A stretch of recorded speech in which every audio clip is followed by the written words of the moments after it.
Number 3, the Dreamcatcher system. This system is designed for women with a really strong direction. Many times, these are the most valued and sought after women because they're usually the most successful and intelligent. If she has some kind of passion, some kind of goal that she's chasing, you can tie yourself to that goal, either by being perceived as an expert or simply by being incredibly supportive of her and optimistic of her reaching that goal. By anchoring yourself firmly to a goal that she pursues on a daily basis, pursuing that goal becomes a constant reminder of your presence and your influence in her life. I recently dated a girl that was an aspiring artist. Now, I happen to have the advantage of being an artist myself, and I have a couple of paintings that I've done that are usually impressive to women when they see them. Luckily for me, I usually date younger women who are usually impressed by what I would consider pretty amateur paintings.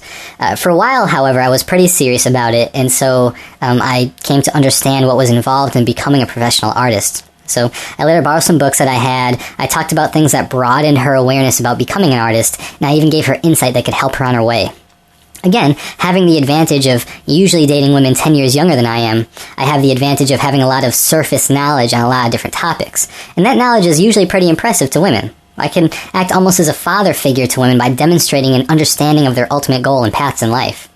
Now, this isn't always necessary. For example, I once dated a girl that was interested in becoming a nurse.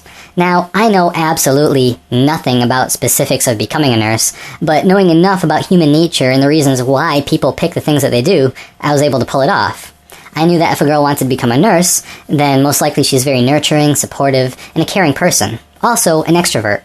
In other words, she's more interested in external things and getting to know other people as opposed to digging deep and just trying to figure out herself. So I would give her compliments on how supportive she was, also how I really admired how outgoing and friendly she was, and then I constantly told her that I thought she would make a great nurse. I would go on and on about it, about how she's picking the perfect job, and how I thought she'd make the best nurse in the world. This anchored me very strongly to a very powerful goal for her. Since she was going to school for nursing, it was pretty much a daily pursuit. And that caused her daily studies of nursing to become a constant reminder of me, and allowed her to reinforce in her mind that I was a great guy for her. And this caused her to build me into the vision of her life plans. It's the same basic reason why a lot of models date photographers. If you ever had friends who are professional photographers, you might notice that a very high percentage of them date drop-dead gorgeous models. They understand the world of a model. I actually have a good friend who only dates strippers. In fact, he hasn't dated a normal girl in over 15 years. He even has a system where he can go into a new strip club and within just a few weeks sleep with each and every girl in the entire club. Of course, when he told me this, I flew down there immediately with my own money and learned his entire system. Now, the interesting thing was, he would use his existing knowledge of strippers to leverage new strippers. Because he knew the ins and outs of the business, a new, young stripper's primary goal was to become a successful stripper, he was automatically tied to her ultimate goal. He would give them tips about getting more money from the customers, he would talk about the lifestyle of a successful stripper, and he would know all of the inside language. In other words, he understood the reality of what it was already like having reached that ultimate goal. So they saw him almost as their ticket to getting there. Now, the mistake that most guys make with this is that they will sometimes come out and verbalize these things directly. That would be like my friend telling his prospective stripper, "Oh, I can help you become a really good stripper," or "I know what it's like being a stripper," or "I have connections to strip club owners." That's too sloppy. You have to be extremely subtle about this. The idea isn't that you're going to go out of your way to let her know that you're in this position of power. You want to let her gradually find out as it comes up in conversation, naturally. Now, you don't have to go out and become an expert of whatever it is she's going after. You simply have to do two basic things. Number one, understand the goal and understand why she is going after that goal. Number two, be fully supportive of that goal to the point where you would support your breakup with her moving away, or her even going with another guy just so she can pursue that goal. Of course, you probably realized from life experience that this attitude of letting her go is actually what's going to keep her hooked on you instead of her choosing something over you. Now, remember, you don't have to be the guru of whatever it is she's going after. If you happen to already be that guru, fine, that's going to work for you. But never go out of your way to learn this stuff. That would destroy the power balance and prevent this method from working in the first place. Number 4, emotional cocaine. This is one of the simplest but most powerful methods for getting a woman addicted to you, and in general being addicted to your presence. It's so simple and so common sense that when I describe what it entails, you'll probably smack yourself for not taking advantage of it.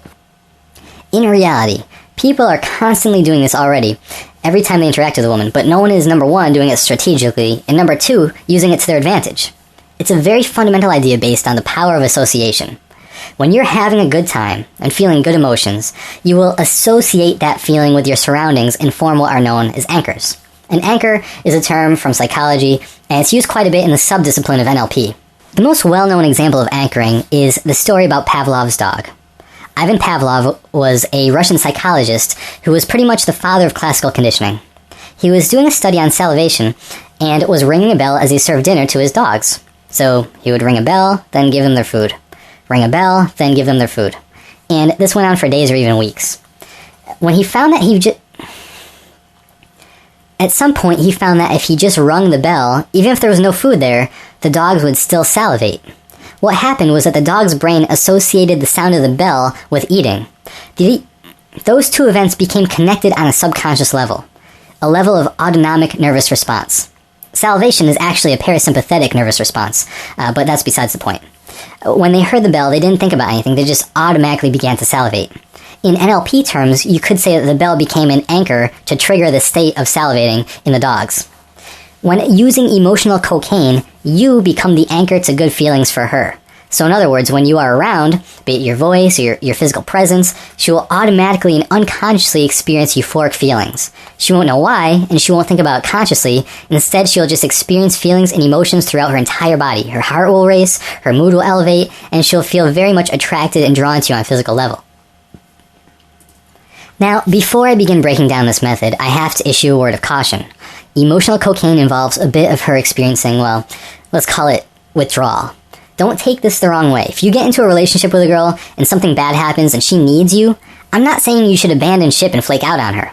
We don't get into a relationship so that we can endlessly manipulate, play power games with a girl.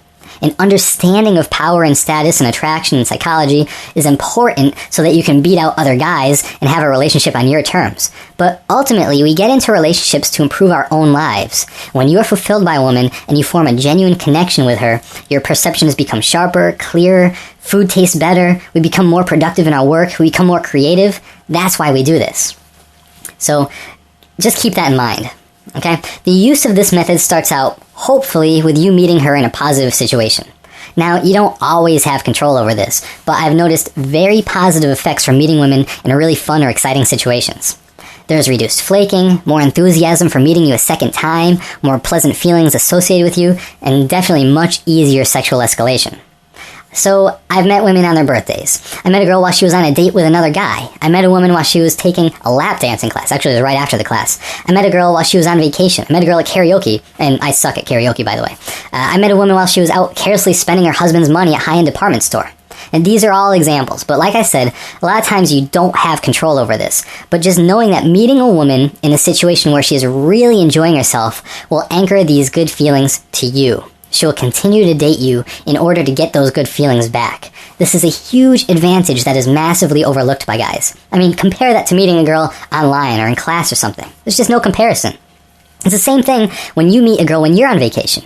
You know, you're there, you're having a great time, the weather is perfect, it's sunny, you're feeling relaxed. So you meet a girl or even just see a girl that you like, and then you go back home to your normal, everyday life, and it's like you're in love with her. There's nothing special about her, it's just the feelings that you had on vacation that got transferred to her. And those are the feelings that you're in love with. Now, once you've met her, you want to start strategically planning your encounters so that she is always experiencing positive emotions around you. So if you found out that she got a really great review at work, then that's a great time to take her to dinner to celebrate. Okay, or if you know that she just found out her best friend is moving back to the city where she lives, and she's so excited, that's a great time to take her out on a walk and talk about all the cool things she's going to do with her friend. This will permanently tie you into every positive thing she has in her life. If you really want to start out a relationship with a bang and give it a lot of momentum, take her away for a weekend. Barring any financial barriers, this is really, really great. And you don't have to pay for the whole thing. You can split it 50-50 with her. But this is a great way of getting her associating the best emotion she has with your presence. On the other hand, if you just found out she lost a grandparent or something, that's going to be a very unpleasant state for her, and you want to limit the time you spend with her. This actually happened to me when I was younger and had less life experience. My college girlfriend lost her grandfather, so, like a good boyfriend, I was there for her. And then she broke her ankle playing soccer. Again, I was there for her and spent time with her. And she lost her other grandfather. Again, I was there for her, and when she was sad. Well, guess what happened? She got over it. Her ankle got better. She started becoming less interested in me and more interested in going out with her girlfriends. She wanted to meet a fresh new guy for her fresh new life. Now, there may be other factors that made her want a better guy, but after training literally hundreds of guys in person and hearing maybe thousands of stories through email and seeing it in my own experience, it's not really a coincidence. Yes, consciously she can say, well, he was there for me when I needed him, so he's a good boyfriend. But that's just a conscious thought. It's not very powerful. We are dealing with addiction strategies, and that does not happen at a conscious level. Many times women will want to be with you during their lowest times. This is a bad thing if you go along with it. This is their attempt to buffer the negative experiences they are feeling and put them onto you. This is really common when the guy is in the friend zone. She will often experience pain from the guy she really wants, because usually he's a player and asshole, so then she goes back crying to her male friend. He thinks he's doing good by being there for her, but in reality, all those negative feelings are getting projected onto him, and she's becoming less and less attracted to him. Another thing that happens is that sometimes women will try to get a boyfriend when they're in a low point in their lives. Something bad will happen, and they will turn to a guy they see as available, stable, and understanding. It happens when they need some stability in their lives. Just understand that as soon as they get that stability back, unless the guy becomes a challenge, they will often move on to something better. Just be aware of it and proactively prevent it by becoming more of a challenge, just as she does. So I suggest, and again, people might criticize me for this, but I'm going to let you apply your own ethical judgment to this. Right? It's only my job to tell you exactly what works. You are going to want to be strategically unavailable during her times of distress and pain.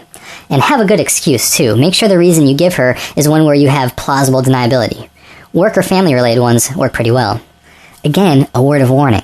If you use this technique on a girl, breakups become extremely difficult for her. Every positive thing in her life is going to serve as a constant reminder of you, and it will be very difficult to break the habit. But, of course, I don't call it emotional cocaine for nothing.